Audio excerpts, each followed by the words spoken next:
Hello बच्चों, मैं विशाल सोनी आप सभी का स्वागत करता हूं आपके अपने यूट्यूब चैनल विशाल बाबू सोनी ट्रिकी मैथ्स और एप्लीकेशन एक अकेडमी पर। बच्चों, आप सभी कैसे हो? मुझे उम्मीद है कि आप सब बहुत ही स्वस्थ होंगे, मस्त होंगे और अपनी भविष्य की तैयारी को लेकर व्यस्त होंगे। बस बच्चों, हम सब हंसते हंसते पहुंच गए कहाँ भाई? कक्षा 10 में। और 10 की आज ये पहली क्लास है, चैप्टर 1, जिसका नाम है वास्तविक संख्याएं।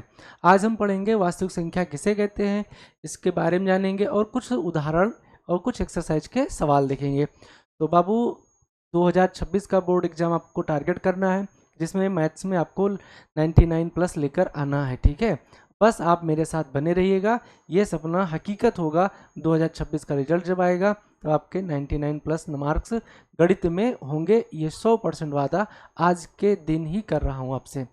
ठीक है भाई, तो चलिए स्टार्ट करते हैं आज की क्लास बिना देरी किए। जो बच्चे हमारे यूट्यूब पर चैनल पर जुड़े हुए हैं वो चैनल को सब्सक्राइब कर दें, वीडियो को अगर लाइक कर दें अगर पसंद आया हो, और ज़्यादा से ज़्यादा बच्चों तक शेयर कर दें। और जो एप्लीकेशन पर है वो भाई तो काम करेंगे ही अपना, वो चाहे नोट्स पर पीडीएफ नोट्स भी इस क्लास नोट्स का डाउनलोड कर लें। यूट्यूब वाले बच्चे प्ले स्टोर पर जाकर एक इन अकेडमी एप्लीकेशन को डाउनलोड कर लें भाई। और एप्लीकेशन वाले बच्चे भी यूट्यूब पर जाकर चैनल को सब्सक्राइब कर दें। चैनल का नाम है विशाल बाबू सोनी ट्रिकी मैथ्स। ठीक है भाई, तो चलते हैं आज की क्लास बिना देरी किए हुए स्टार्ट करते हैं। सबसे पहले जानेंगे वास्तविक संख्या क्या है। एक छोटा सा लगभग 25-26 मिनट का वीडियो हमने चैनल पर डाल रखा है, एप्लीकेशन पर भी है, यूट्यूब चैनल पर भी, बेसिक मैथ्स के नाम से, जिसमें हमने सारी संख्याओं के बारे में बता रखा है। लेकिन थोड़ा सा चलिए हम आपको समझा देते हैं। तो सबसे पहले जानेंगे संख्या। संख्याएं बाबू दो प्रकार की होती है, एक आपकी है वास्तविक संख्या और एक है काल्पनिक संख्या। संख्याएं दो प्रकार की हैं। सबसे पहले देखेंगे कौन सी संख्या है, वास्तविक संख्या और एक काल्पनिक संख्या। संख्या, ठीक है भाई, तो संख्याएं में जो है वो दो प्रकार की, एक आपकी है वास्तविक संख्या, वास्तविक जो हमारे चैप्टर का नाम है वास्तविक संख्या, और दूसरा है काल्पनिक संख्या।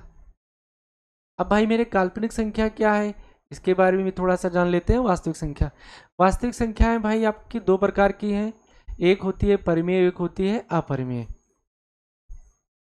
परिमेय संख्या और दूसरी होती है अपरिमेय संख्या। दूसरी क्या है, अपरिमेय संख्या। ठीक है, तो इन दोनों को पहले हम क्लियर करें फिर आगे बढ़े। तो संख्या जो है वो मुख्यतः दो प्रकार की है। पहली कौन सी है भाई मेरे, वास्तविक संख्या है, और दूसरी आपकी कौन सी है, काल्पनिक संख्या। वास्तविक संख्या जो है भाई मेरे वो दो प्रकार की होती है, एक परिमेय और एक अपरिमेय। एक परिमेय और एक अपरिमेय। तो परिमेय संख्या देखते हैं क्या है। इसमें तीन बातें आपको छोटी छोटी ध्यान रखनी है परिमेय संख्याओं में। परिमेय संख्या में ध्यान क्या रखना है कि वह संख्या, ध्यान से मेरी बात को सुनिए आप, वह संख्या जिसे हम p बटे क्यू के रूप में लिख सकते हैं। क्या काम ने, वह संख्या जिसे हम p बटे क्यू के रूप में लिख सकते हैं। अब आप चाहे p बटे क्यू बोल दे या a बटा b बोल दे, c बटा d बोल दे, कोई फर्क नहीं पड़ने वाला। वह संख्या जिसे हम p बटा क्यू के रूप में लिख सकते हैं, p बटे क्यू के रूप में लिखें, उसे परिमेय संख्या कहते हैं। पहली बात, वह संख्या जिसे हम p बटे क्यू के रूप में लिख सकते हैं उसे परिमेय संख्या कहते हैं, जहां q शून्य के बराबर ना हो, यानी उस संख्या का हर जीरो के बराबर ना हो। तीसरी बात याद रखनी कि p और q ये जो है आपके क्या होने चाहिए, पूर्णांक होने चाहिए, इंटीजर्स होने चाहिए, ये बात याद रखना। अगर ये तीन बातें आपकी का आती हैं किसी संख्या में, तभी उसे हम कहते हैं परिमेय संख्या। तभी भाई मेरे उसे क्या कहेंगे, परिमेय संख्या कहेंगे। ठीक है, तभी उसे क्या कहेंगे हम, परिमेय संख्या कहेंगे, जब ये तीन बातें आएंगी। ठीक है,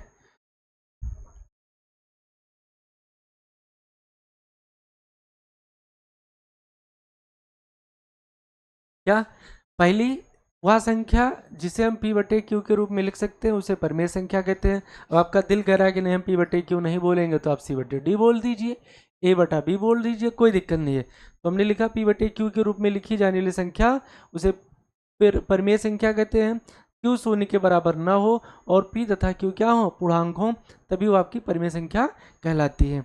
और इसमें आप सीधी सी बात याद रखिए, जो संख्या परिमेय ना हो, ज़्यादा झाम नहीं याद रखना, जो संख्याएं परिमेय ना हो, जो संख्या परिमेय ना हो,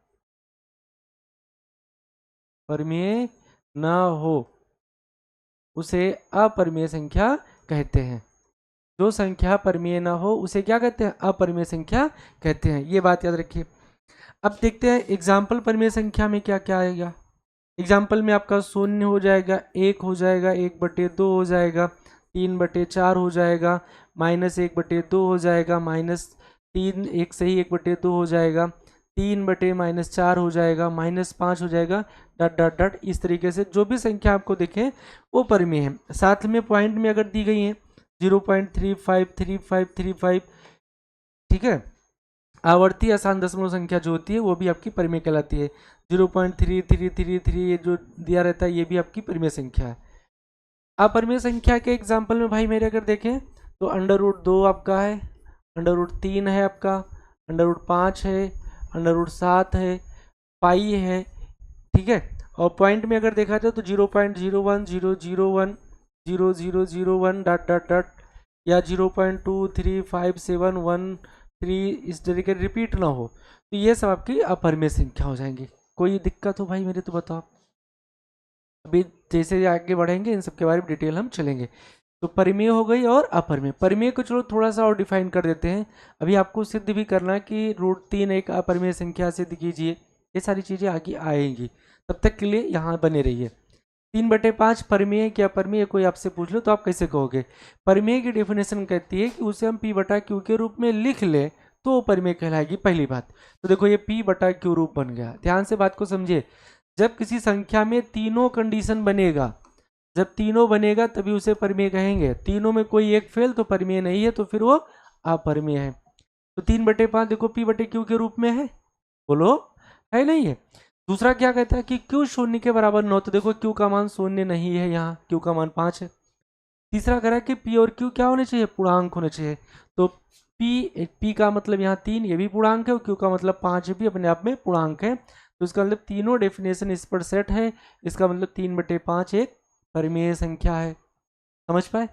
कोई दिक्कत, कोई परेशानी, कोई समस्या हो तो बताओ हमें। 3/5 आपकी कौन संख्या है? परिमेय संख्या है। क्लियर हुआ? जो संख्या है परिमेय ना वो आपकी अपरिमेय कहलाएंगे। काल्पनिक संख्या, ऐसी संख्या, ऐसी संख्या जिसका वर्ग, जिसका वर्ग ऋणात्मक होता है, ऐसी संख्या जिनका वर्ग ऋणात्मक हो उसे हम काल्पनिक संख्या कहते हैं। ऐसी संख्या जिनका वर्ग का मान, जिनके वर्ग का मान, जिन इस यहाँ थोड़ा सा बदल दे, थोड़ा लैंग्वेज से हो जाए,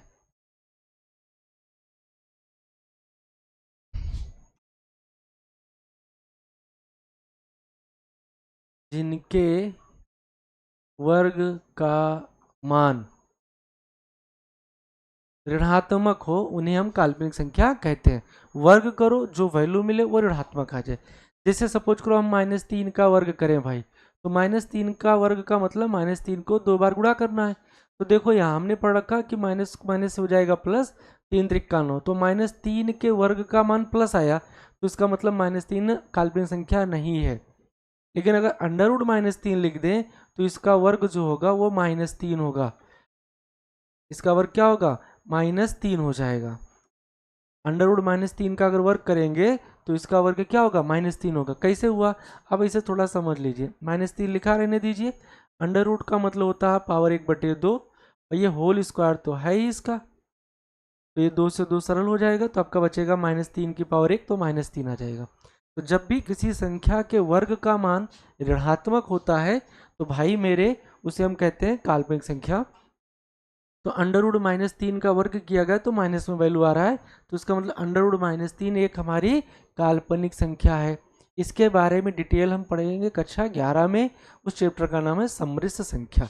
अभी के लिए इतना ही आप समझिए कि ऐसी संख्याएं जिनके वर्ग का मान ऋणात्मक होता है उसे हम काल्पनिक संख्या कहते हैं। इसके एग्जाम्पल की अगर बात की जाए तो √-3, √-2, रूट के अंदर कोई ऋणात्मक संख्या लिख दीजिए, वो सभी आपकी काल्पनिक संख्या हो जाएगी।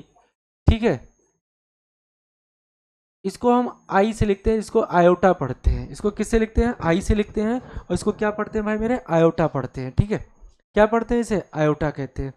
तो यह संख्याओं के बारे में कुछ छोटी सी जानकारी थी। वास्तविक संख्या, परिमेय तथा अपरिमेय संख्याओं के समूह को ही वास्तविक संख्या कहते हैं। परिमेय संख्या ऐसी संख्या जिसे हम p बटा q के रूप में लिख सकें, उसे परिमेय संख्या कहते हैं। q शून्य के बराबर ना हो, p तथा q क्या हो? पूर्णांक हो।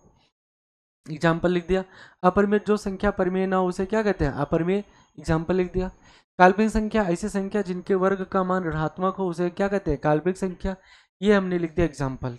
आई इसको कहते हैं आयोटा। डिटेल बाबू इसके बारे में कक्षा 11 में पढ़ना है, या थोड़ा बहुत ये आपको मिलेगा द्विघात समीकरण में। थोड़ा बहुत इसका अगर देखा जाए यूज कहाँ मिलेगा? द्विघात समीकरण में, जब आप विविक्त कर निकालोगे या सीधा हजार का फार्मूला लगाओगे तब। ठीक है, और बीच में कहीं नहीं है। तो ये संख्या इतनी हो गई। इसके बाद में एक छोटी सी संख्या आपको समझना है एक्सरसाइज में, भाज्य संख्या और अभाज्य संख्या। इसलिए इन दोनों के बारे में अच्छे से जान लेते हैं। भाज्य संख्या, ठीक है, भाज्य संख्या क्या है इसको देखते हैं। भाज्य संख्या का मतलब ऐसी संख्या जिसके दो से अधिक भिन्न भिन्न गुणनखंड हो। ऐसी संख्या जिसके दो से अधिक भिन्न भिन्न गुणनखंडों से हम भाज्य संख्या कहते हैं। एक डेफिनेशन, वह संख्या जिसके दो से अधिक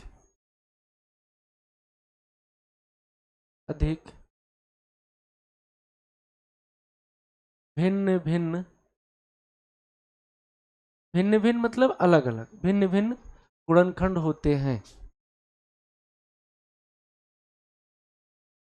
गुणनखंड हो, उसे भाज्य संख्या कहते हैं।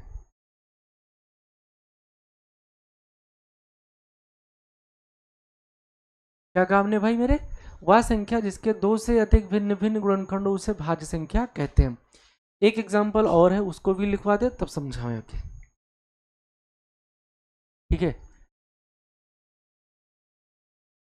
वह संख्या जो एक तथा स्वयं के अतिरिक्त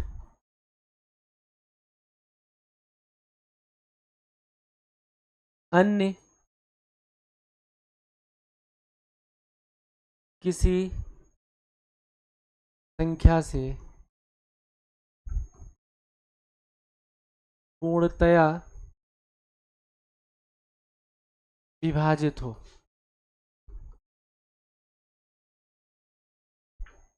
उसे भाज्य संख्या कहते हैं।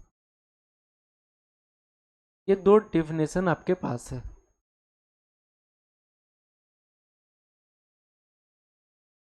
भाज्य संख्या कहते हैं भाई मेरे। अब दोनों को समझते हैं। पहला लिखा, वह संख्या जिसके दो से अधिक भिन्न भिन्न यानी अलग अलग गुणनखंड हो तो उसे हम भाज्य संख्या कहते हैं।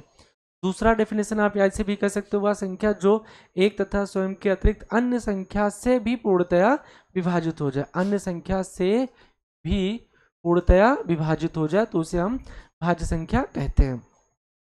सपोज करिए हमने लिख दिया 6। अब इस डेफिनेशन से इसको जस्टिफाई करेंगे कि भाज्य की भाज्य, वह संख्या जो एक से, तो एक छक्के 6, एक से 6 कट ही जाएगा, और स्वयं से, स्वयं मतलब 6 से भी कट जाएगा, के अतिरिक्त अन्य संख्या से भी, अन्य संख्या अगर ट्राई करें तो 2 से भी पूरा पूरा कट रहा है, 2 3 6 और 3 से भी कट रहा है। तो जब कोई संख्या एक तथा स्वयं के अतिरिक्त अन्य संख्या से भी विभाजित हो जाए पूरी पूरी तो उसे हम भाज्य संख्या कहते हैं। देखो 6 जो है एक से भी कट रहा है, 6 से भी कट रहा है, अन्य संख्या से भी कट रहा है पूरा पूरा, तो ये 6 हमारा भाज्य हो जाएगा। इसी तरीके से 10 देख लीजिए बाबू, 10 जो है एक 10 है हम 10, 100 तो कटेगा ही कटेगा, 10 एक कम 10 ये भी कटेगा, बोलो। और साथ में 10 जो है 2 से भी पूरा पूरा विभाजित है और 5 से भी पूरा पूरा विभाजित है, इसलिए 10 भाज्य संख्या है। क्लियर है? ये इस डेफिनेशन से बता दिए। इससे देखो वह संख्या जिसके दो से अधिक भिन्न भिन्न गुणनखंड, तो 6 देखो 1 से कट रहा तो ये गुणनखंड हो गया, और 6 से कट रहा है ये भी गुणनखंड हो गया। 6 2 से कट रहा है तो ये भी गुणनखंड है, 3 से कट रहा तो ये भी गुणनखंड है। तो जब किसी संख्या के 2 से अधिक गुणनखंड हो तो इसके देखो कितने गुणनखंड, 1 2 3 और 1 4 गुणनखंड, तो 2 से ज्यादा हुए और सब अलग अलग भिन्न भिन्न, तो इसका मतलब 6 भाज्य है। यहाँ भी इसके 4 गुणनखंड है और सब अलग अलग है, तो इसका मतलब ये भी क्या है, भाज्य।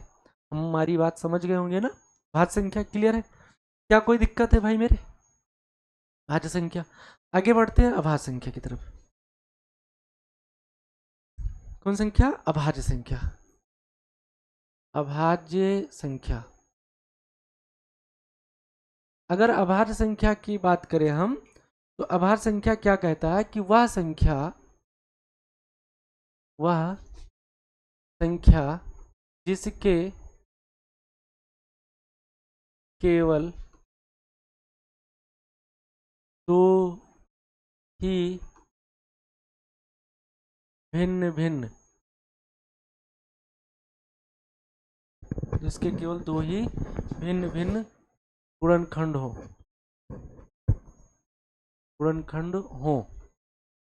उसे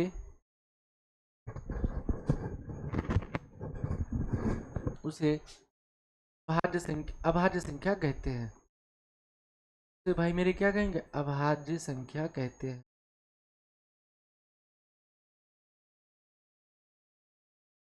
ठीक है, उसे क्या कहते हैं भाई मेरे, अभाज्य संख्या कहते हैं।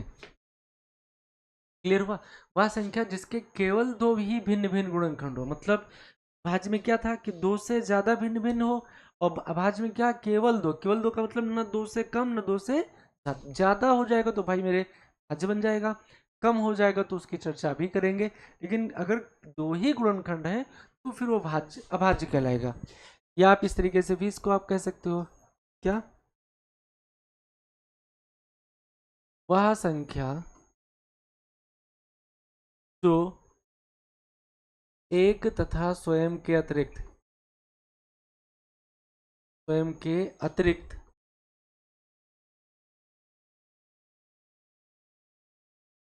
अन्य संख्या से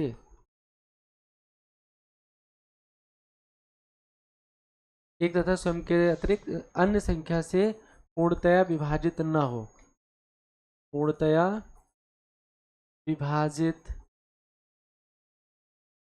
ना हो, उसे अभाज्य संख्या कहते हैं।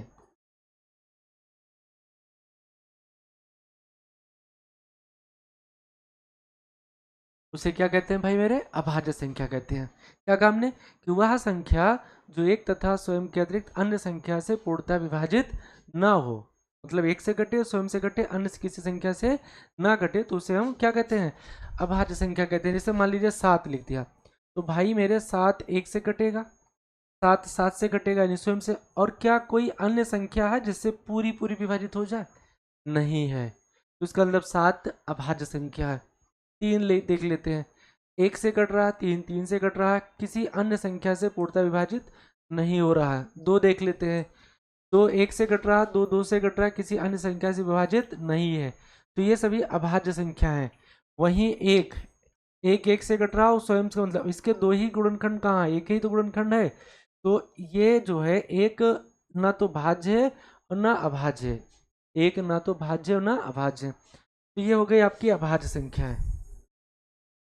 क्या हो गई, अभाज्य संख्या। एग्जाम्पल इसका अगर लिख देते हैं, अभाज्य संख्या का एग्जाम्पल, तो आपका हो जाएगा 2 3 5 7 11 13 17 19 23 29 31 37। इस तरीके से ये बाबू आपकी अभाज्य संख्या है। नोट, नोट लिखना है, क्या लिखना है भाई, नोट में लिख लेना है, एक ना तो भाज्य, एक ना तो भाज्य है और ना ही अभाज्य है। एक जो है ना तो भाज्य और ना ही अभाज्य। क्यों? क्योंकि एक के जो गुणनखंड है वो ना तो दो से ज्यादा है ना दो है, दो से कम है। तो जब किसी संख्या के दो से कम गुणनखंड होते हैं तो उसे ना भाज्य कहते हैं और ना अभाज्य कहते हैं। तो एक का गुणनखंड केवल एक ही है, इसलिए एक ना तो भाज्य और ना ही अभाज्य। हाँ, कोई पूछ ले कि एक क्या है तो आप बता सकते हो कि एक सबसे छोटी प्राकृतिक संख्या है, पहली बात। दूसरा कह सकते हो एक सबसे छोटी विषम संख्या है। लेकिन भाज्य भाज्य नहीं, ये बात कंफर्म हो गई। ठीक है भाई मेरे, चलिए इतना आप समझ गए होंगे, एक ना तो भाज्य और ना अभाज्य। तो काम क्या करिए, इतना तो हो ही गया, भाज्य भाज्य हो गया। हाँ, इसमें एग्जाम्पल लिख देते हैं आपका भाज्य संख्या में।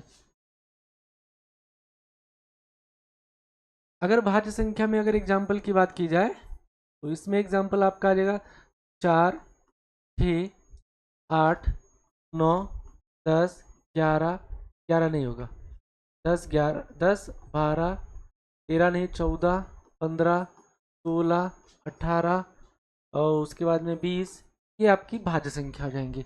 ये सभी संख्याएं अगर हैं तो एक और स्वयं के अलावा अन्य संख्या से भी विभाजित है। मुझे उम्मीद है कि इतनी बातें आपके समझ में आ गई होंगी। थोड़ा सा रिवीजन करें फिर आगे हम बढ़े। संख्या संख्या जो है दो प्रकार की है, एक आपकी वास्तविक संख्या और एक काल्पनिक संख्या। वास्तविक संख्या दो प्रकार की, एक परिमेय संख्या और एक अपरिमेय। ऐसी संख्या जिसे हम p बटा q के रूप में लिख सकते हैं उसे परिमेय संख्या कहते हैं, जहाँ q शून्य के बराबर ना हो तथा p और q क्या हो, पूर्णांक हो। ये हमने इसका एग्जाम्पल लिख दिया।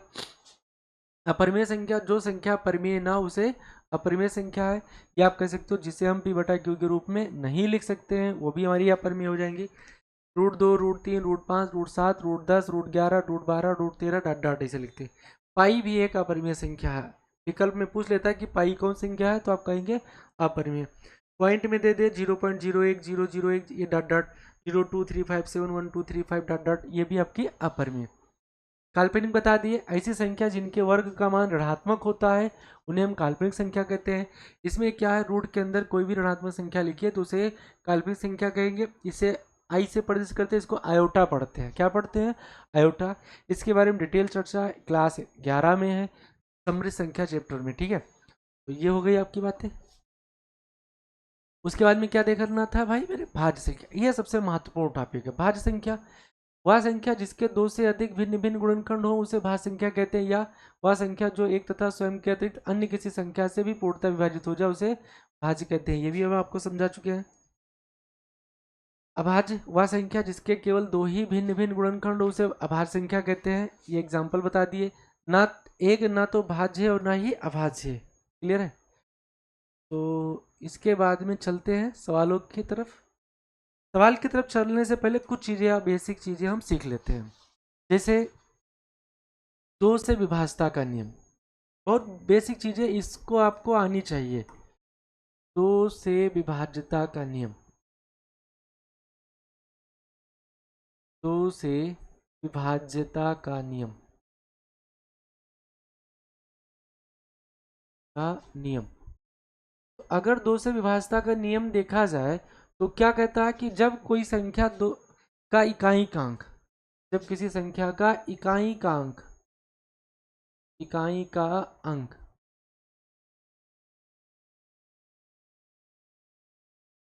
दो से विभाजित हो, दो से विभाजित हो तो तब उसे, तब वह संख्या, तब वह पूरी संख्या दो से विभाज्य होगी।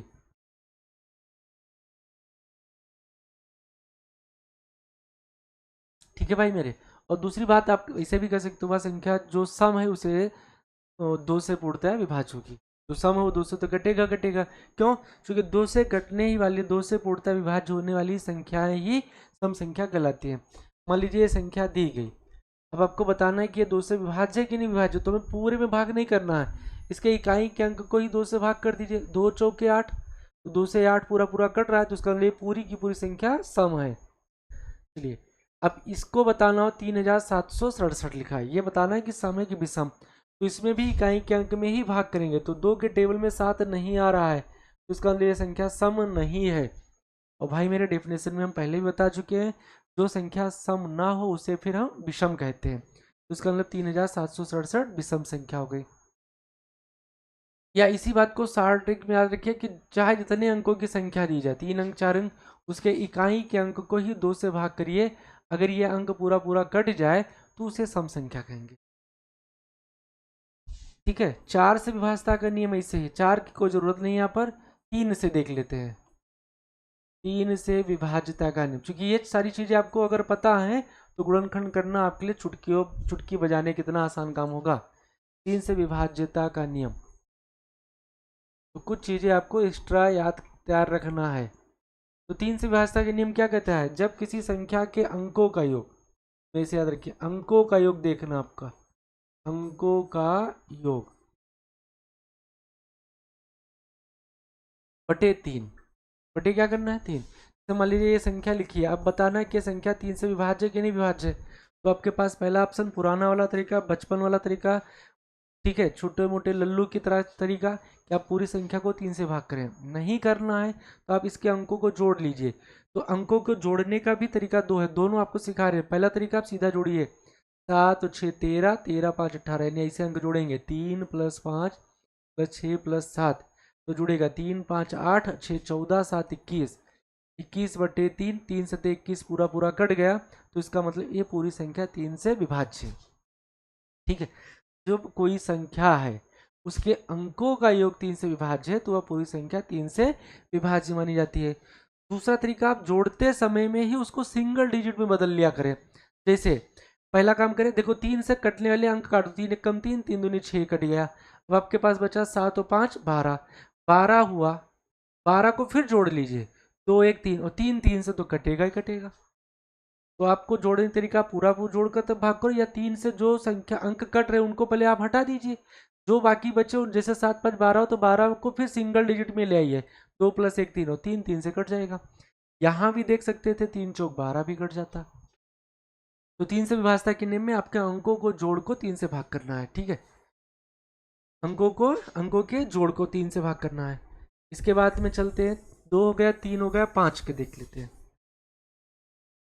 5 से विभाज्यता का नियम क्या कहता है, 5 से विभाज्यता का नियम,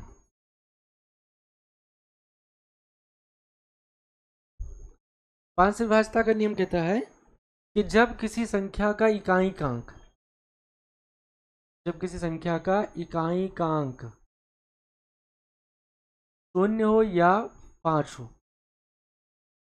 जब किसी संख्या का इकाई का अंक 0 लिखा हो या फिर क्या लिखा हो 5 लिखा हो, तो संख्या 5 से विभाज्य होगी, कंफर्म। जैसे मान लो इतनी बड़ी संख्या लिख दिया हमने, अब यहाँ 0 लिख दिया तो ये संख्या 5 से विभाज्य, खत्म। अब 0 हटा दे तो ये संख्या 5 से विभाज्य की नहीं विभाज्य, तो आप देखकर ही बता सकते हो। इकाई के अंक पर 6 लिखा है, इकाई के अंक के स्थान पर क्या लिखा है 6 लिखा है, इसलिए यह संख्या 5 से विभाज्य नहीं है। 5 से विभाज्य के लिए जरूरी है कि इसका इकाई का अंक 0 हो या फिर 5 हो। क्लियर है, ठीक है।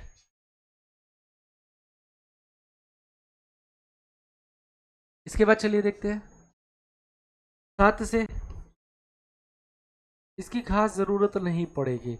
इसके लिए वही तरीका कि आप सीधा 7 से भाग कर दिया करो, काम बन जाएगा। 7 से विभाज्यता के नियम, इसमें 2 नियम है।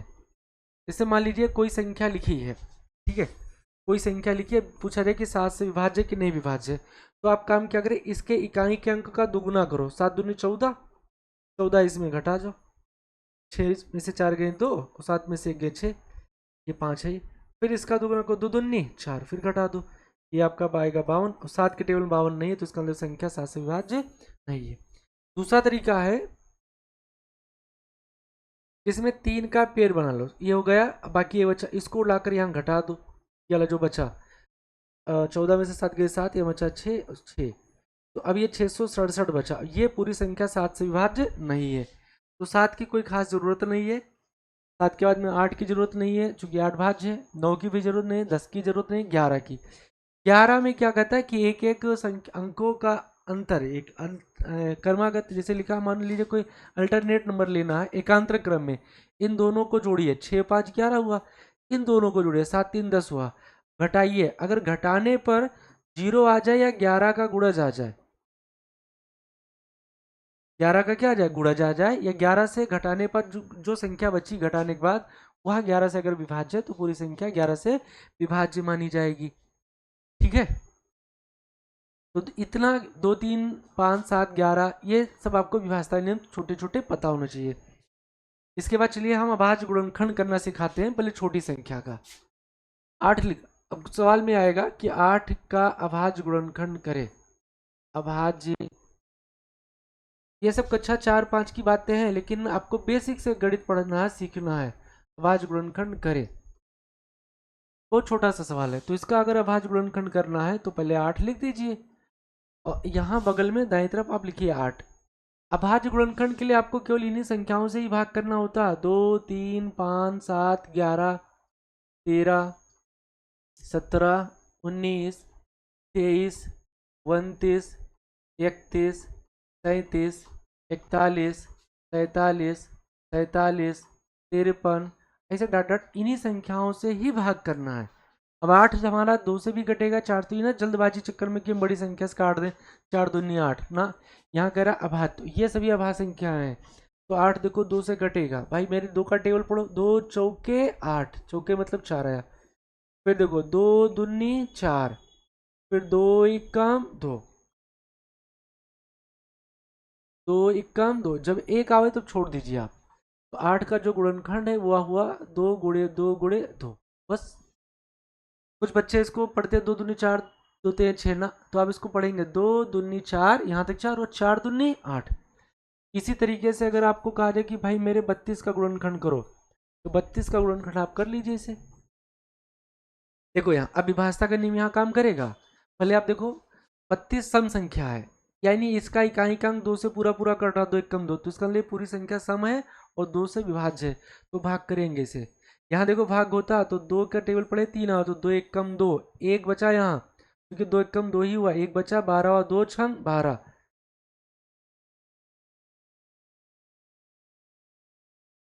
यहाँ दो का हो जाए 2 एकम 2, एक बचा 12, 2 छंग 12। फिर ये जाएगा 2 अट्ठे 16, फिर आपका जाएगा 2 चौके 8, फिर ये आपका जाएगा 2 दूनी 4, फिर आपका जाएगा 2 एकम 2।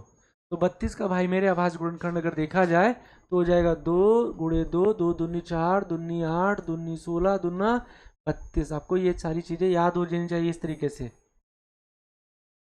हाँ, एक तरीका हम आपको और सिखाते हैं। कौन सा? 32 का गुणनखंड आप तो तरीका ये पूरा करिए करिए, और एक दूसरा बिना ये पूरा डिटेल किए डायरेक्ट हम कैसे लिख सकते हैं, ये बातें आपको थोड़ा सा दिमाग में सोचना है। जैसे भाई मेरे 32 का गुणनखंड करना है आपको डायरेक्ट, वो भी अभाज्य, तो 32 को दो संख्याओं में तोड़ लीजिए कि जिनका गुणनफल 32 आवे। तो जैसे 8 चौक 32, 8 चौक 32, देखो 8 चौक 32, और 8 का गुणनखंड आपको पता ही है, तो 8 का लिख दीजिए, 2 दूनी 4 दूनी 8, और चौक मतलब 2 दूनी 4, तो ये 8 हुआ, 4 हुआ, गुणा कर दें, 8 चौक 32, ये आपका गुणनखंड बन गया। कोई समस्या, कोई दिक्कत हो, कोई परेशानी हो तो बताओ आप हमें, इस तरीके से भी आप निपटा सकते हो। जैसे हम चलते 64 का गुणनखंड करते हैं, 64 का अगर गुणनखंड कोई कह दे तो आप पूरा डिटेल करें, 64 का इस तरीके से करते जाइए पूरा। 2 तिया 6, 2 दूनी 4, 2 एकम 2, 2 छंग 12, 2 अट्ठे 16, 2 चौके 8, 2 दूनी 4, 2 एकम 2, ये आपका गुणनखंड हो गया। ठीक है, एक तो तरीका ये है ही। दूसरा बाबू आप 10 में पहुंच गए हो, ऐसे आप पहुंच गए हो हाई स्कूल में, छोटे मोटे स्कूल में नहीं, हाई स्कूल में हो, थोड़ा एक्स्ट्रा भी सोचिए। काम क्या करिए कि 64 के दो गुणनखंड कर लीजिए, 64 के दो गुणनखंड, जैसे 8 अठाई 64, 32 दूना 32 बड़ा हो जाएगा, तो 8 अठाई 64 से एडजस्ट हो जाएगा। तो 8 अठाई, तो 8 अठाई मतलब 8 को दो बार लिखना है, तो पहले वाले 8 का गुणनखंड अगर देखा जाए तो हो जाएगा 2 दूनी 4 दूनी 8, और दूसरे वाले 8 का गुणनखंड 2 दूनी 4 और दूनी 8, तो पहले वाले 8 का ये, दूसरे वाले 8 का ये, पूरे गुणा कर दे, 64 का गुणनखंड बन गए अपने आप। क्या कोई दिक्कत है, कोई परेशानी है तो बताओ हमें, कोई समस्या कोई परेशानी हो तो आप बता सकते हो भाई मेरे। ठीक है, तो होमवर्क में ये नोट कर लीजिएगा, इसका गुणनखंड करके अब कल की क्लास में बताइएगा। 6400 कर देते हैं, इसके बाद में लिख देते हैं आपको 1600, 2500, 3600, इन सब का आप होमवर्क में आप करिएगा घर पर। कोई दिक्कत होगा तो आप बताइएगा हमें। 10,000। ठीक है, ये इन सबका आप गुणनखंड करिएगा अच्छे से। जैसे एक सवाल देख लेते हैं। पहला सवाल आपके एक्सरसाइज का है, 1.1 का ही है सवाल ये। सवाल क्या कह रहा है भाई मेरे, देखो सवाल कह रहा है कि निम्नलिखित संख्या को अभाज्य गुणनखंड के गुणनफल के रूप में व्यक्त कीजिए। ये आपके एक्सरसाइज का पहला सवाल है। अच्छा 10 का पहली एक्सरसाइज का पहला सवाल है भाई मेरे। देखो तो 140 का गुणनखंड करना है, 140 का गुणनखंड। तो 140 को इसे निपटा देते हैं, चलिए 140। तो देखो 2 सत्ते 14, 2 जीरो में जीरो, 2 से अगर भाग करें 2 3 6, 1 बचा 10, 2 पंचे 10, 35 से इकाई अंक 5 से कटेगा, 7 एक कम 7 कटे, जैसे एक आया आप उसको छोड़ दीजिए। तो आगे देखो यहाँ लिख देते हैं 140 का गुणनखंड। तो 140 का गुणनखंड हुआ क्या, 2 गुणे 2 गुणे 5 गुणे 7, 2 गुणे 2 गुणे 5 गुणे 7, ये आपका अभाज्य गुणनखंड होगा। बस इतने काम करना है, इससे ज़्यादा नहीं करना है, हो जाएगा ना। क्या कोई दिक्कत कोई परेशानी हो तो बताओ। मैं पहला सवाल खत्म। दूसरे सवाल की तरफ बढ़े। 156 के अभाज्य गुणनखंड करना है। तो भाई मेरे 156 का अगर गुणनखंड हम करें तो 156 क्या 2 से कटेगा, चूंकि इकाई का अंक 6 है। तो 2 का टेबल पढ़ो, 15 है, 2 सत्ते 14, 2 सत्ते 14, 1 बचा 16, 2 अट्ठे 16, 2 तेइया 6, 1 बचा 18, 2 नौ 18, 3 से कटेगा, 3 एक कम 3, 3 त्रिक्का 9, 13 आ गया। तो 13 खुद एक अभाज्य संख्या है। अभी हमने यहाँ लिखा था 13 खुद एक अभाज्य संख्या है। ये देखो 13 खुद एक अभाज्य संख्या है, और जो 13 अभाज्य है तो 13 13 से ही कटेगा, क्योंकि अभाज्य संख्या स्वयं से ही कटेगा। कहाँ चले गए भाई, ये देखो तो 13 एक कम 13। तो 156 का जो अभाज्य गुणनखंड हुआ वो भाई मेरे हुआ क्या, 2 गुणे 2 गुणे 3 गुणे 13।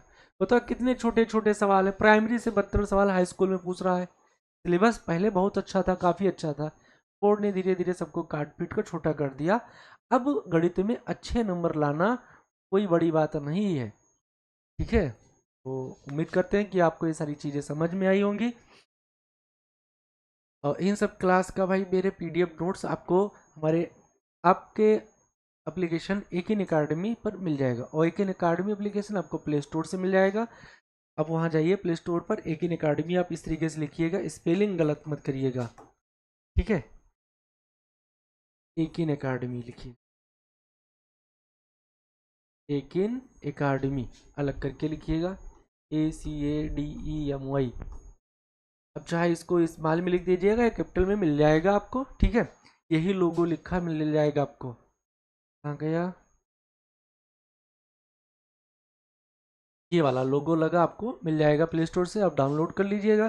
जैसे ही आप इसको डाउनलोड करेंगे, डाउनलोड होने के बाद में आपका मोबाइल नंबर मांगेगा, ईमेल आईडी मांगेगा, डाल दीजिएगा। फिर आपके मोबाइल पर OTP आएगा, आप घबराइएगा मत कि कहाँ की OTP है। OTP डालेंगे तुरंत आपको ऑप्शन मिलेगा, पहले कॉम्पिटेटिव एग्ज़ाम का मिलेगा, ठीक है, फिर क्लास 9th का मिलेगा, फिर 10th का ऑप्शन मिलेगा, फिर 11th का मिलेगा, 12th का। तो आप 10th के हैं तो 10th वाले पर क्लिक करिएगा, आपको तुरंत 10th का सिलेबस मिल जाएगा, कोर्स पूरा, उस पर जाइएगा। आपको प्राइस मिला 499 अभी ऑफर प्राइस है।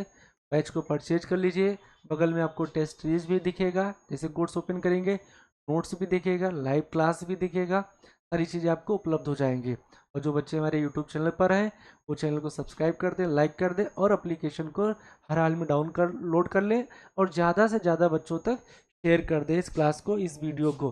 ठीक है भाई मेरे, तो उम्मीद करते हैं इतनी बातें आपको समझ में आई होंगी। इतना आप तैयार करिए, आज पहली क्लास है इसलिए इसको ज़्यादा लंबा नहीं खींच रहे हैं ताकि आप परेशान ना हो। ठीक है, थोड़ा थोड़ा करके हम धीरे धीरे आपको बैठने का सीखने का तरीका सिखाते चलेंगे, टाइम बढ़ाते चलेंगे। सभी को भाई जय हिंद।